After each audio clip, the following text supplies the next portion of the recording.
It's night 2 of our April expedition. Here we are in one of the Thylacine hotspots of Tasmania. Decades of reports in this particular area, sightings very recently in the last few years, and in particular sounds of yapping across this entire valley. So we've got some great new gear to actually test tonight. If a thylacine makes a yapping sound, this high-tech equipment is going to be able to capture those sounds.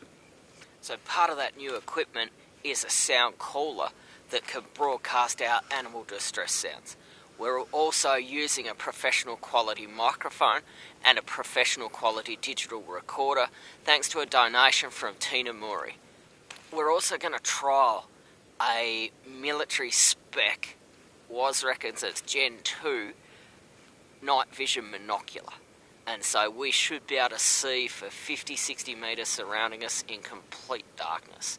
Particularly with this camera that he's currently using, which is an IR camera, we should be able to function in total darkness for hours on end.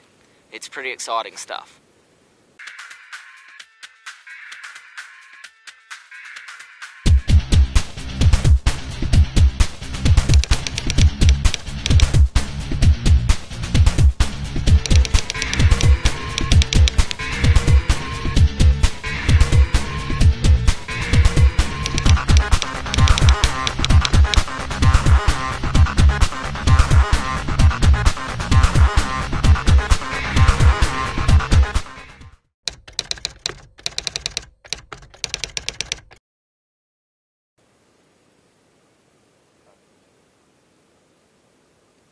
We're just hearing a number of animals. We think that they're Bennett's wallabies moving around.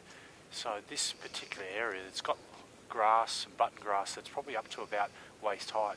So it's actually quite difficult to actually see anything past about 10 to 20 metres. Perfect opportunity for any large predator to actually get quite close to its intended prey. So we're going to be using all that technology we were talking about earlier, the sound and the night vision gear, to give us the edge to see what we can come up with tonight. We think we've found the perfect spot for tonight's night investigation.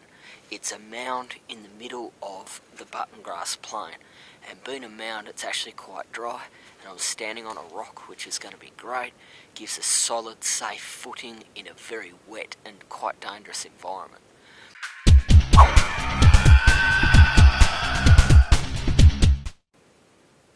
I'm using our new night vision monocular. This piece of equipment allows us to see probably about 50 metres in otherwise a pitch black night. There's a lot of noise around us at the moment in terms of prey species, herbivores moving around this button grass area, and it actually sounds quite disconcerting. You don't know what it is, right, and you don't actually know how far it is. With this equipment we can readily identify what animal it is, and in particular to see whether it's something like a thylacine.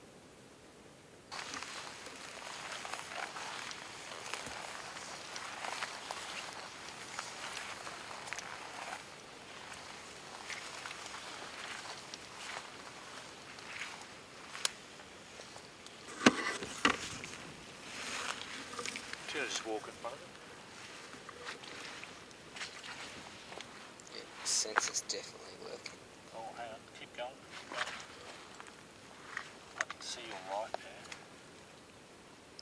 That's IR, that's on. What I'm doing at the moment is I'm setting out a camera to be part of our sound experiment tonight.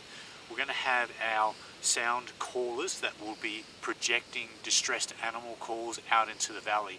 That will be behind the camera positions. What we're hoping is that predators will hear those particular distressed animals and they'll move in towards the sound to investigate. As they move in towards that sound, they'll cross the beams of these particular cameras and we'll capture their images. So I've now set out the sound caller. We put the sound caller speaker about halfway from between where we're sitting right now and where the first camera is.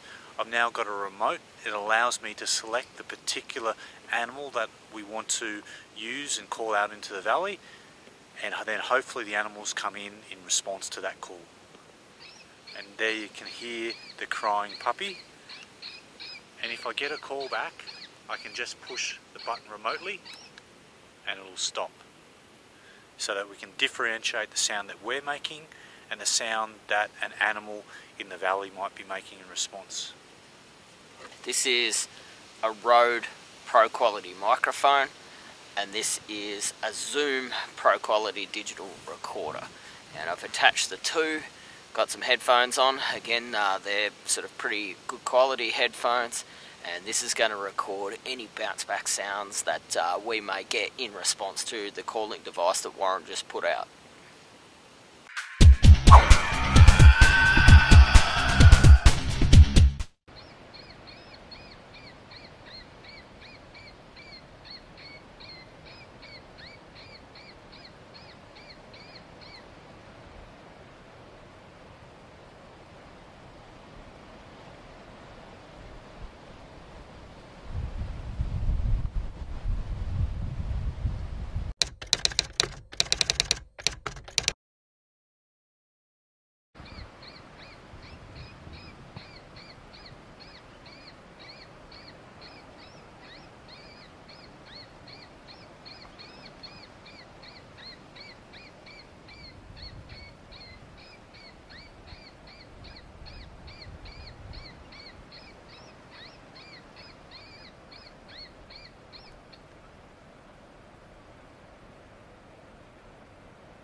Did you let go for one burst?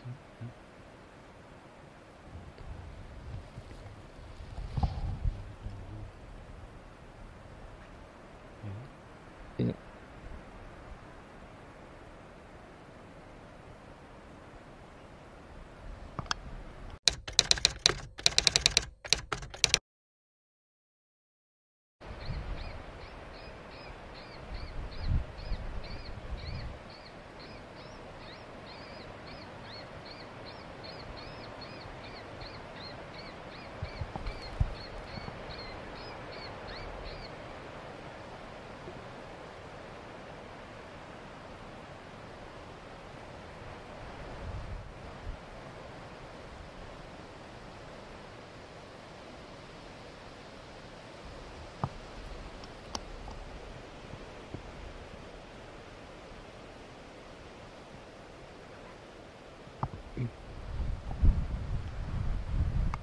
I got something.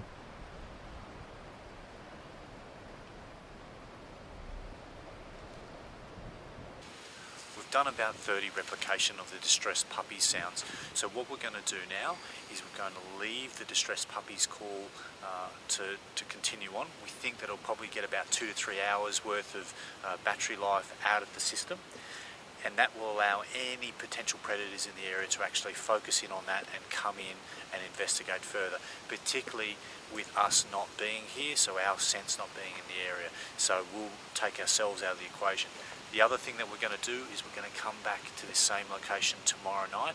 We're going to use our dock and our simulated thylacine sounds, and we're going to blast them down the valley in the same sort of way that we did with the distressed ones, and we'll hope that we'll get a response from any thylacines in the area.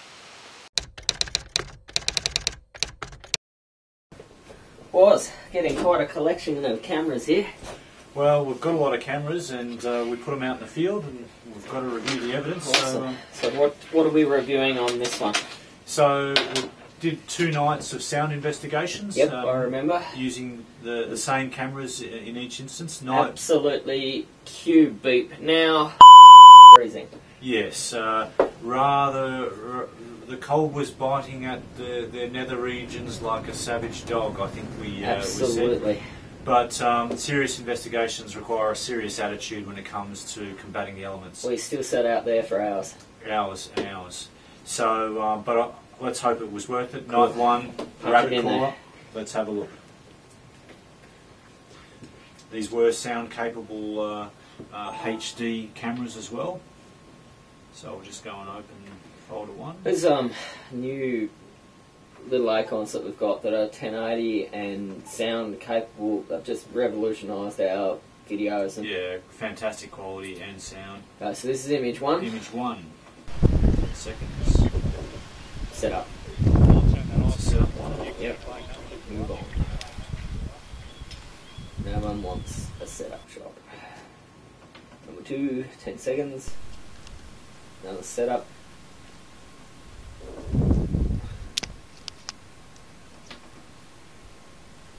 Oh. What was that? That was a bipedal hominid, wasn't it not? Yeah, there's the dulcet tones of Warrandara. So, setup shot. Obviously up late at night, setting up. Coming back. That's it. There's the dulcet tones. There's the small hominid turning on his IR lights. Yeah.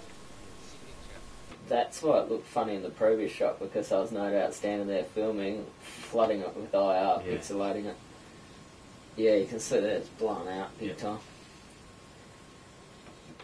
What do we got? Number 6. Next morning. Next morning. Beep, beep, beep, beep, beep. Yeah. But he's a top bloke, really. It's quite interesting. Is that the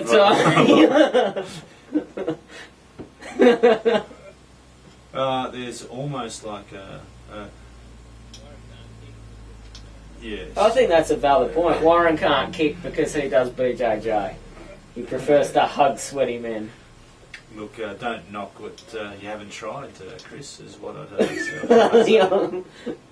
Glad to be naive to hugging sweaty men, sorry. Alright, so the long and the short, nothing. Nothing on that camera. No. Some abusive language from you towards me. Yes. So pretty consistent behaviour all in all. Nothing unusual. Nothing unusual with that. I think it correlates to the normal operations of T.R.U. T.R.U, yes. Yeah.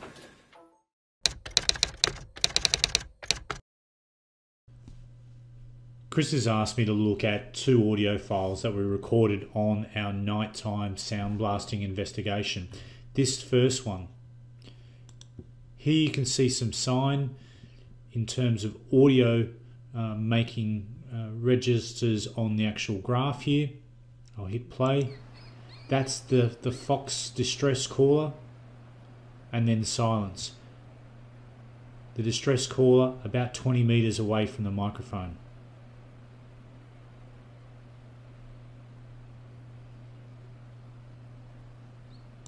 And there you have another squeak. There's no visual sign, so that would suggest that it's not close to the actual microphone itself, and it's further away than this sound here. So given the fact that it doesn't register at all, you'd say this is 20 meters away, it's at least 60 meters away from the microphone, perhaps even further, could be 200 meters away from the microphone and be quite loud. Just listen to that again.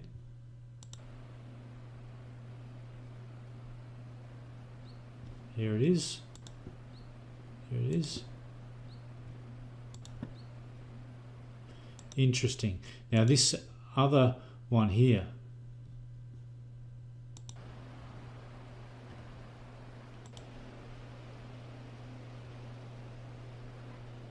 Right there. It sounds like a bark, a yip or a yap potentially. And this broader sound here is Chris saying, I've just recorded something. I got something. There, just there.